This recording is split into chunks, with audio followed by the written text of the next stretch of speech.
Coming up on We Talk News this week, the first cannabis social club in Las Vegas, Smoke and Mirrors, is open for business and social consumption is launched. Researchers at the Massachusetts General Hospital released a new study warning of the dangers of smoking cannabis even as little as once a month, but avoided research on edibles or tinctures. And Germany becomes the third European nation to legalize adult use of cannabis, ending a long process for approval. Plus, The Last Prisoner Project helps free an Ohio prisoner who had been in jail for 8 years on a wrong place, wrong time delivery gone bad. Welcome back, Harold Thomas. New York Governor Kathy Hochul wants social media giants to stop advertising illegal stores in the Empire State, while a New York dispensary owner complains that marketing restrictions will croak his business. And we share a unique way for dispensaries to market themselves, discovered by a Canadian ad agency called Angry Butterfly. All their client Stoke needed was a little help from their friends next door. We talked with the Stoke owner and the CEO of that agency, all that and coast-to-coast cannabis coverage on We Talk News next.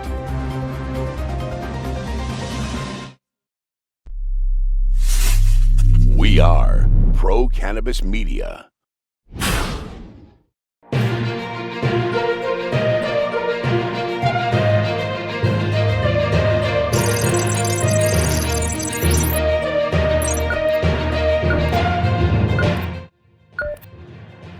Hi everyone, welcome to We Talk News, Pro Cannabis Media's weekly roundup of cannabis news from coast to coast in Canada. I apologize, but Elena Pinto is on vacation this week and should be back next week. I'm PCM founder Jimmy Young. I'll be filling in, but I'm not alone. I'm Karen Black in Arizona, and we start with another medical research study that links smoking cannabis to cardiac arrest and other respiratory dangers. This comes from Jimmy's home state of Massachusetts and the Mass General Hospital there. This report blew up on national media this week, and that should come as no surprise with all the pressure many are putting on the DEA to make a decision about the or descheduling of cannabis. The timing of the release of this study does seem to be a little suspicious. Jimmy has an interview with Dr. Ryan Zaklin about this study that looks at the dangers of smoking. Jimmy? Thanks, Karen. Pick a survey, pick the year, check the research. There's a lot out there, and science and research help fuel the current reform movement at the federal level. Did you know that there's already been over 30,000 studies of the impact of cannabis on the human body?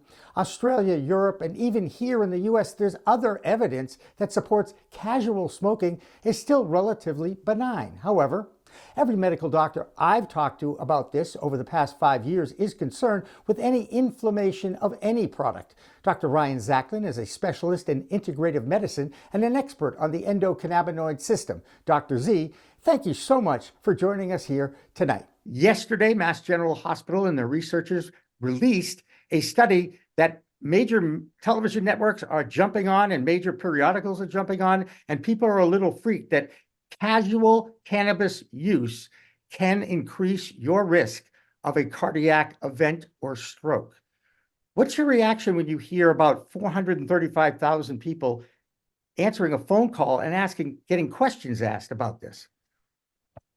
Yeah, thanks, Jimmy. Obviously I respect a study of this size, this proportion, this magnitude that are coming from my colleagues at MGH. And so, it's something that is, of course, strongly considered and then needs to be kind of picked apart to see, as a cannabis specialist, from my vantage point, what they're doing is going to give them an actual accurate assessment of cannabis use. My colleagues at MGH have done a study of enormous magnitude that has revealed that there is a risk of cardiovascular disease and stroke to cannabis consumers that may not be what we originally thought. It's not completely benign. What they're saying is that people usually they consider cannabis as a healthy substitute, equal substitute for alcohol, and there may be a risk in smoking it. Right? I mean, what's my response?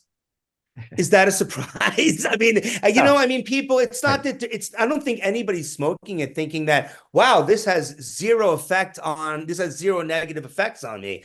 I think it's just more of just elucidating what our risk is and understanding it and being educated consumers. The next time you go to Las Vegas, there will be at least one social consumption lounge open for business.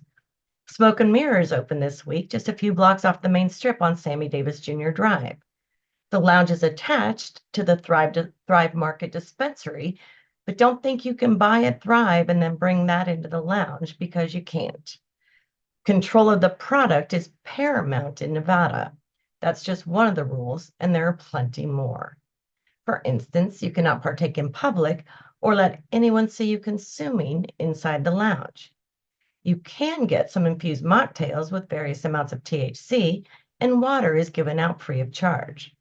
There are no cigars, no cigarettes, and no pipes allowed in the lounge. It'll take some getting used to, but 3 years after social clubs were approved, Las Vegas finally got one to open. Now, as far as Arizona is concerned, I've got a quick update on cannabis bills post-crossover week. 10 measures didn't make it, and 5 are still alive. Since there are way too many to go over, here are some key highlights. House Bill 2679 was defeated. That's seen as a win for consumer protections, particularly against synthetic cannabinoids, at least according to DISPOT and the Arizona Dispensaries Association. Now they've shifted their focus to stopping Senate Bill 1186, which is similar and is still in play. Then there's Senate Bill 1262, which has big dreams of cleaning up Arizona's social equity licensing program and maybe even handing back licenses to the original applicants. Well, let's be real, that could get pretty messy. And with the bill needing 3/4 of the House and Senate to give it the thumbs up, it's gearing up to be quite the showdown. Switching gears to sales, it's still a bit of a roller coaster here in the Grand Canyon state.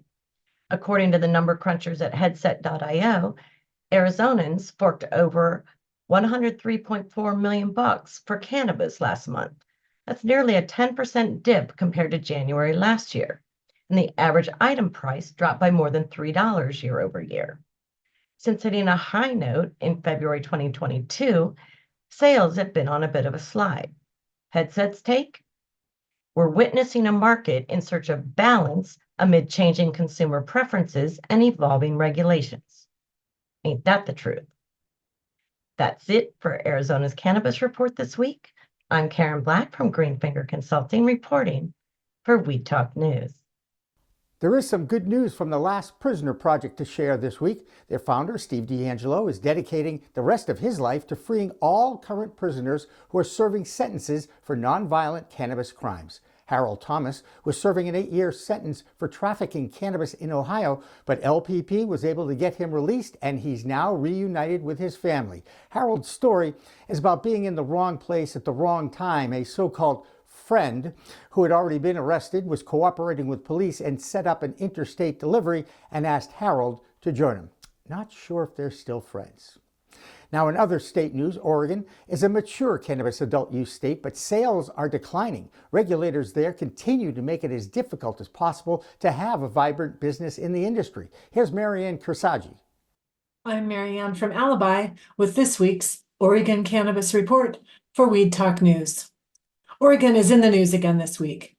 As reported by Ganjapreneur, total sales for 2023 were down again for the second year in a row. The one-year decline is about 4%.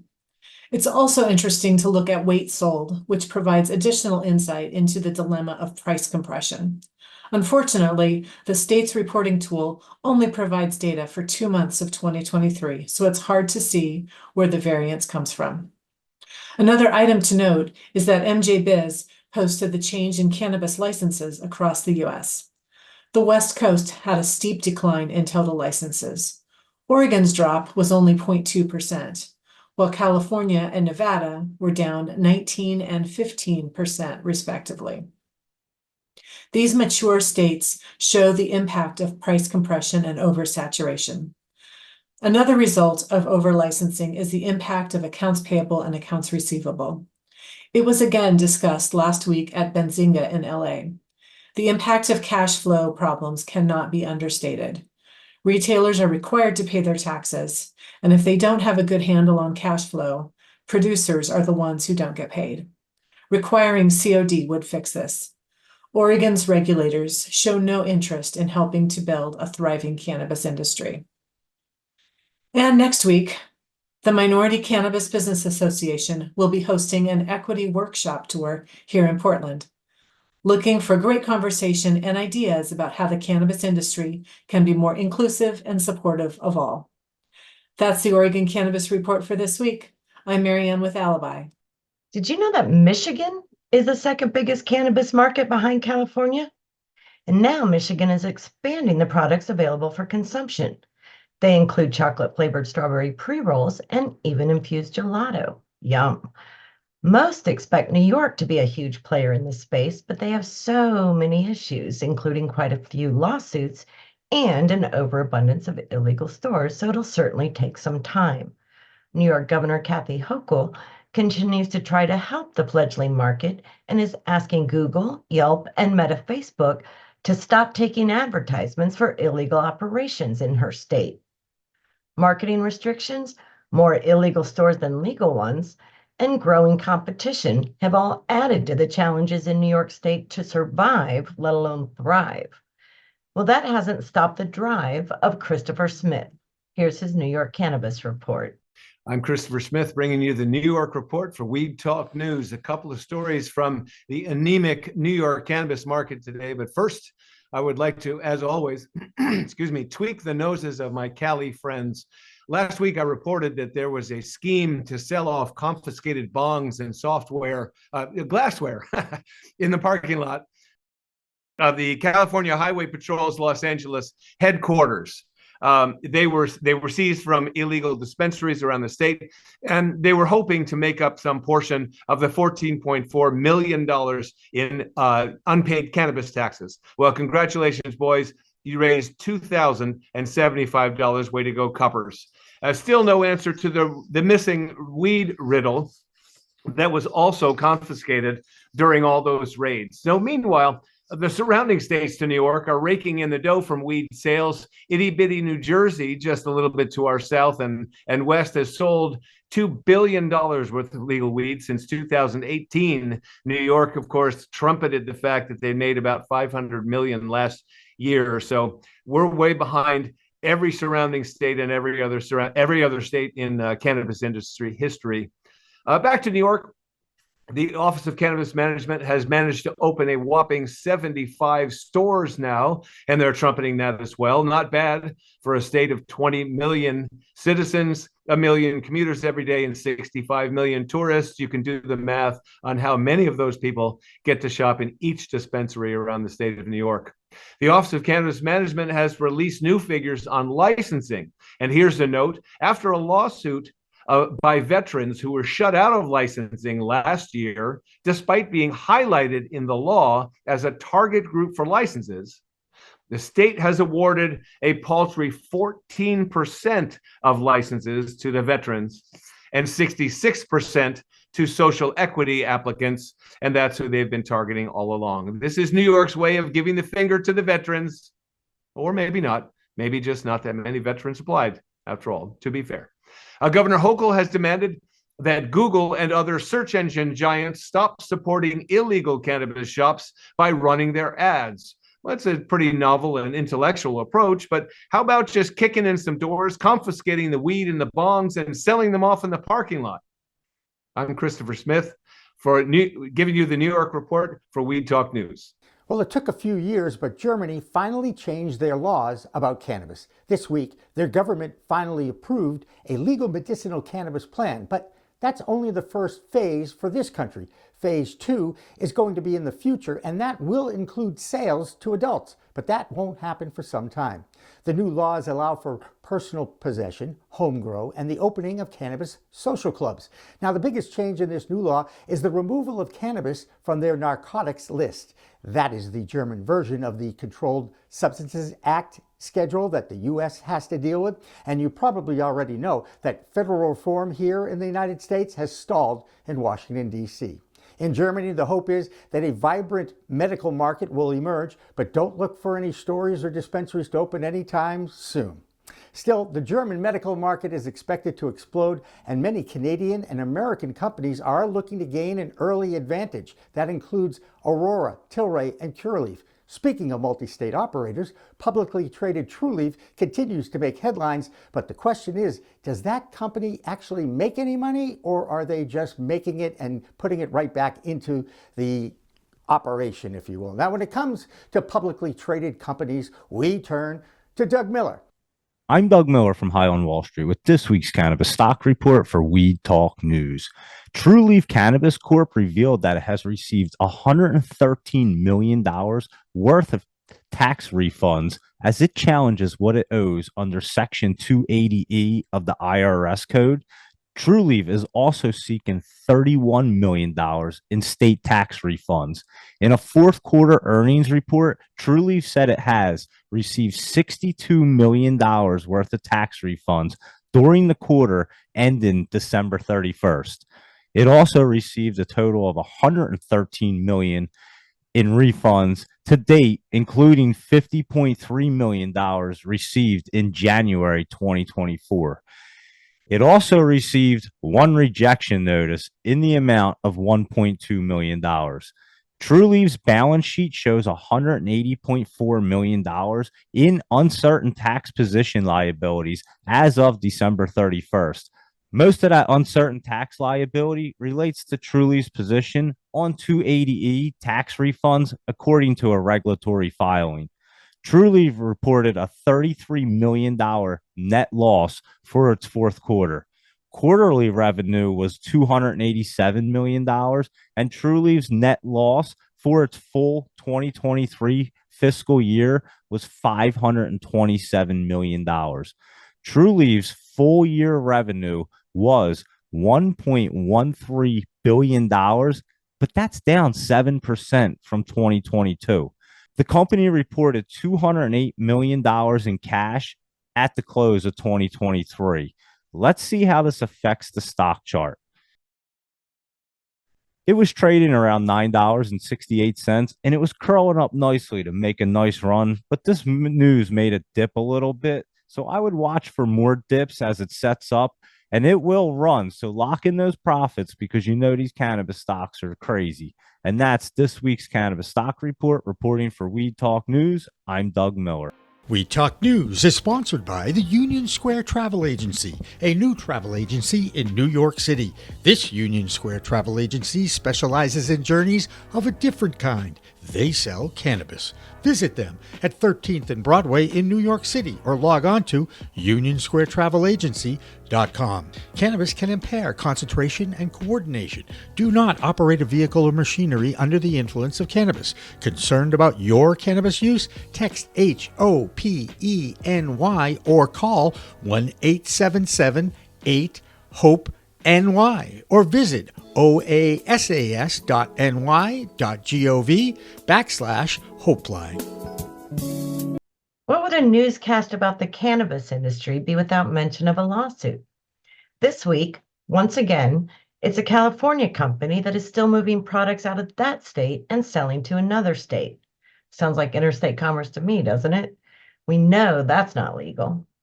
Now, Cookies and Stizzy are facing lawsuits from the state of Georgia, where those companies are selling hemp-derived vapes made from Delta-8 THCA. So once again, it's the hot hemp versus marijuana issue, where one side is saying their products are made with hemp and therefore legal to cross state lines for sale. That didn't stop the state of Georgia from filing a $150 million lawsuit against Cookies and 9 other companies for making their products available in their state. One state that is continuing to position itself to become the 25th legal adult use state is Pennsylvania. Claudia Post is right in the middle of that effort, and here's her Pennsylvania report this week. I'm Claudia Post from Scarlet Express, and I'm here in the Keystone State, Pennsylvania, reporting for Weed Talk News. Legalizing adult use marijuana in Pennsylvania could generate $255 million in new tax revenue for the state. Our governor is all for it. In fact, He wants a bill on his desk by July 1 and operational by 2025. He realizes that we are losing so much money to other states around us, including New Jersey, New York, and Ohio. The General Assembly will determine whether municipalities can tax marijuana or even if they can prohibit stores from opening within their jurisdictions. Figuring out all of those details is an ambitious goal with just 5 months remaining to create the necessary regulatory framework. And I say, Pennsylvania, go look at other states, take the best. Shapiro is not breaking any new ground. His predecessor, for whom I worked, Tom Wolf, came out in support of legislation in 2019. But while Wolf faced a completely Republican-controlled legislature, Shapiro has the benefit of a Democratic-led House. My opinion is, if we don't hurry up, we're going to lose a lot out of Pennsylvania. The Secretary of Pennsylvania's Department of Agriculture said he's excited about the possibility of his agency overseeing an adult use market. Wow. And he said the state is uniquely positioned to leverage the reform because all of our farmers are really good at growing things. He's also said that very few times that you can introduce a new crop, and it's really not a new crop because we've been growing hemp here since the 1700s.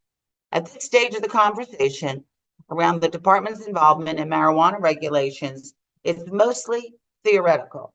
But let's see what the governor does to push this forward to have sales starting in 2025. That's it for Pennsylvania. I'll see you next week to talk about what's hot and what's not.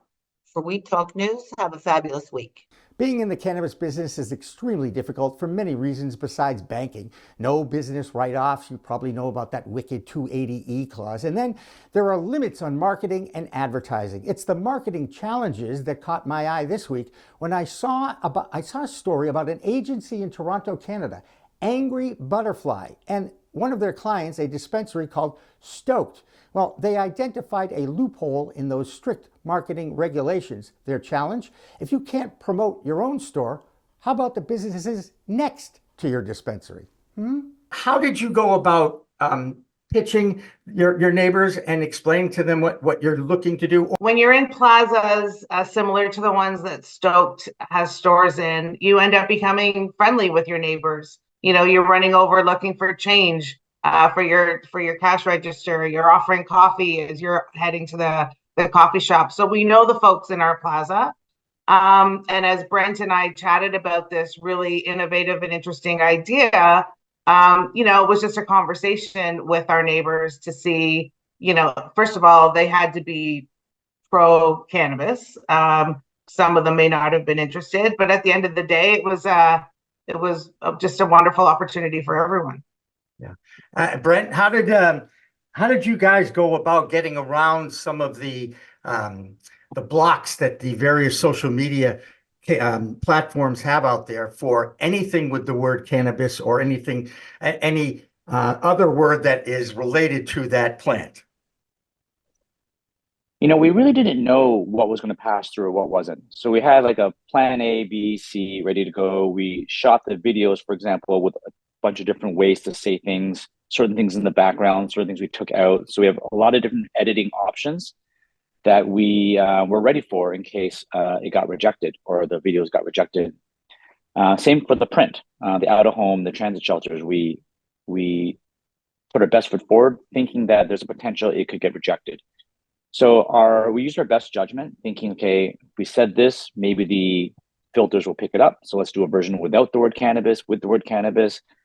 Some of the phrasing that we used out of the sort of the wordplay, with softer versions, we had stronger versions. So we overall, came into it with our eyes wide open and said, let's have options ready in case something gets rejected, but we didn't know what it would be. So we just, right up until we submitted and waited for the response saying it was approved, we didn't know.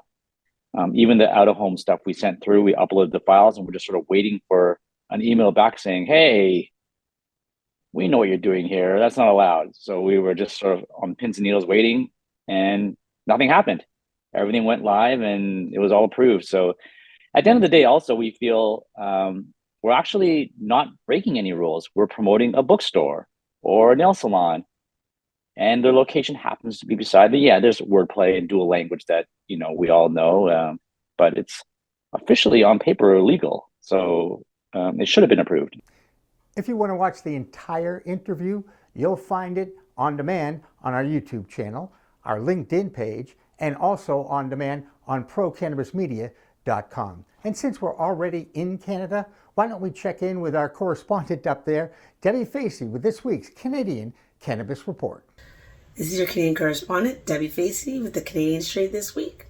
So what we have this week is that Tilray is deciding to use a little bit more of an eco-friendly packaging, and that is going to help them divert the around approximate 300,000 pounds of waste that they do create every year. This is something that hopefully the rest of the industry starts to think about and is a success from Tilray's point of view.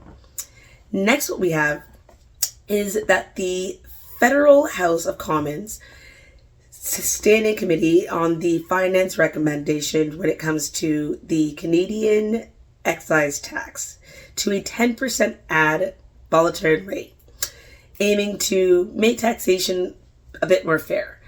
Right now, there are many LPs and many dispensaries that are dealing with the fact of the rise in price and the rise of cost of production.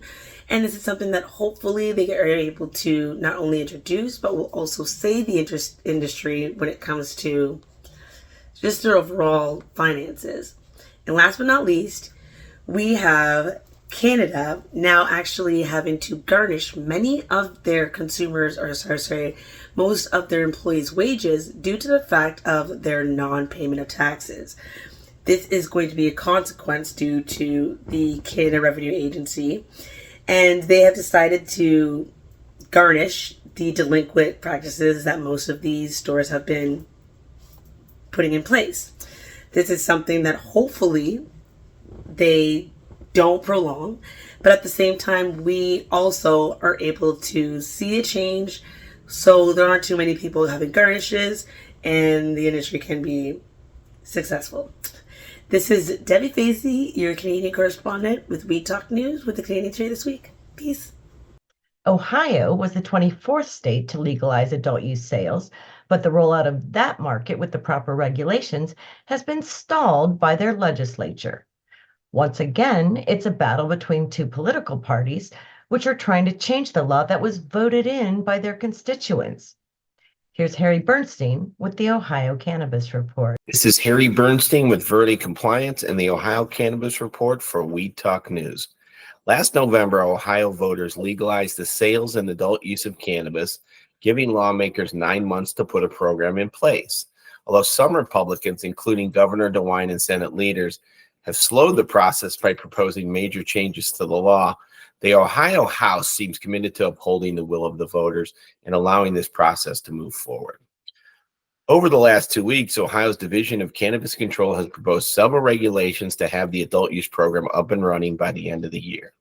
In a recent interview, Division Superintendent Jim Canepa said that as many as 300 dispensaries could be opening their doors by September 2026.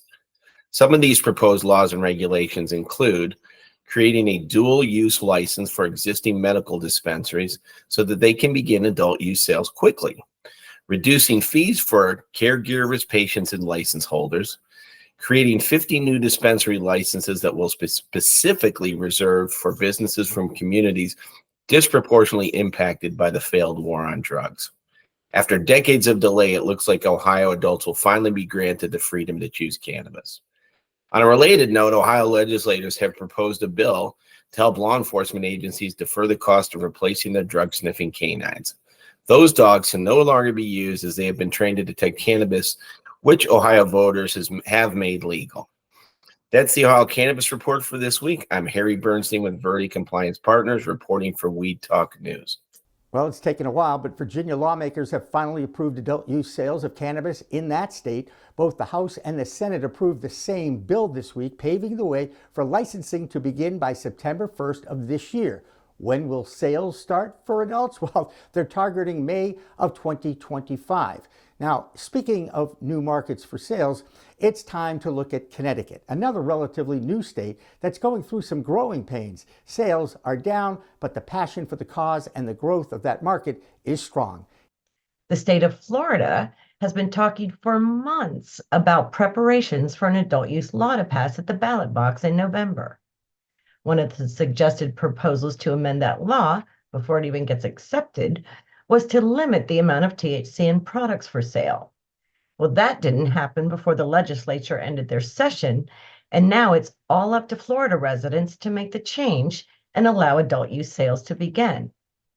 That state has one of the largest numbers of cannabis patients registered, with over 860,000 people carrying medical cards. And finally tonight, the Bay State Cannabis Report is a success story for a medical dispensary in West Bridgewater, Massachusetts. You know, for years, they have battled to get that town to approve their move to sales for just adults over 21, not just medical card holders. We're talking about Alternative Compassion Services, or ACS. It's located on Elm Street in West Bridgewater, and this week it opened for all adults over 21.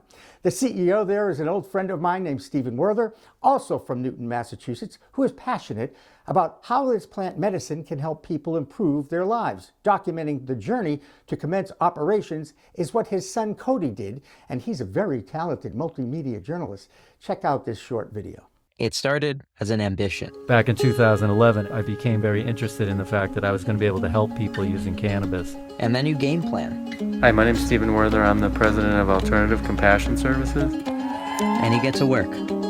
Life goes by. There are difficult times, incredible times, and sometimes you prevail. We just got our notice to commence operation!